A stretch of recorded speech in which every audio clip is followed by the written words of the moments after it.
Hello po. Ito yung final project ko sa C++.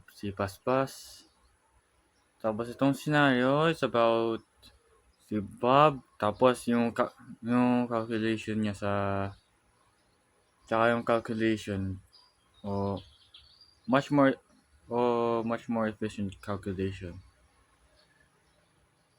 Gusto niya ipabilisin niya yung calculation niya sa work sa jeepney driver. Kaya ginamit niya yung C++ knowledge para yun. Yung ginamit kong topic or backend, ginamit ko template for quick calculation. Ito, max num1 tapos multiply by 7. Kasi every passenger means single passenger means 7 pesos. Tapos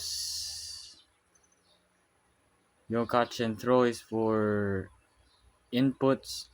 To try if throw pang sobra yung number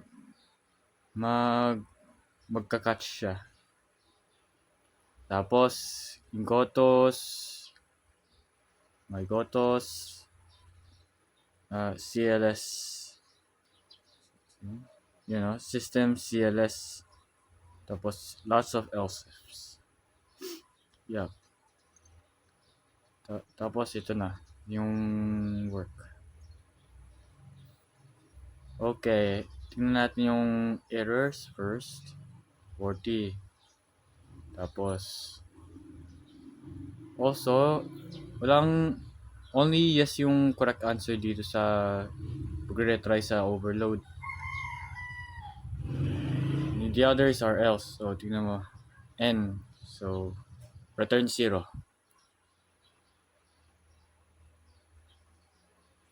Okay. 40. Yes. Yan, mag-go to siya. So, first, yung light muna, yung 0. Okay. Second.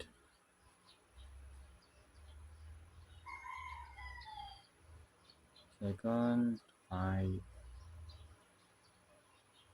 fast lightweight 35 pesos.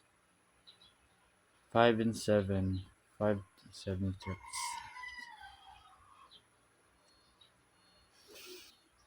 Ay.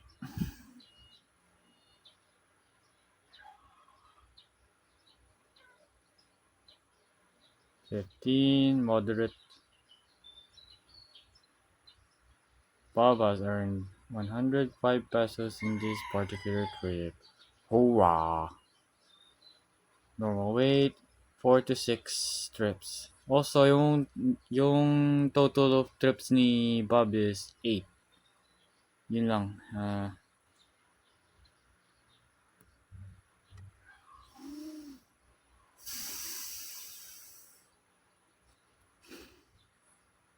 Alright. Next, para sa heavy.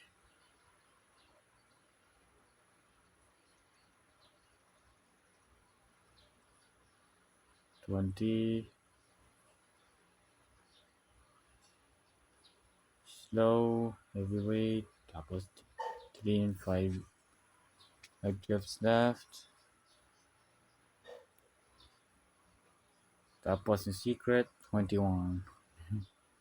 Still the same output, just ito lang the last passenger hangs on the entrance to ride. Yeah. Hello, another me. Mayroon akong namutan is ito yung 0. This is an edit to. So, here 0. Ito. Papa's earned 0 pesos in this particular trip. Hoorah! Ito, ultra fast but no money. Tapos ito yung total of trips niya is 8. No trips I've made. Yun lang. Pero at least extra pesos. 147 pesos. Ay, yun lang. Ito na yung code. Ito, to, di ako gumamit ng using namespace kasi heard mga problema sa using namespace. So,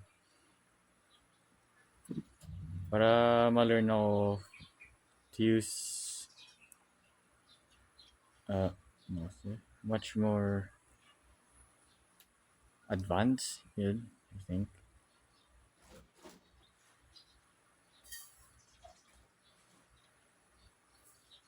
Ito, yung sa error, gamit ko lang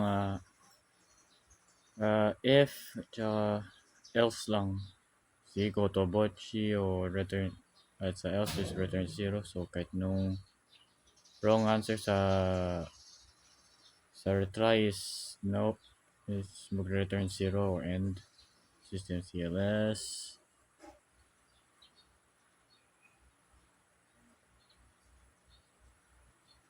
Ay, yun. Yun lang po. At goodbye.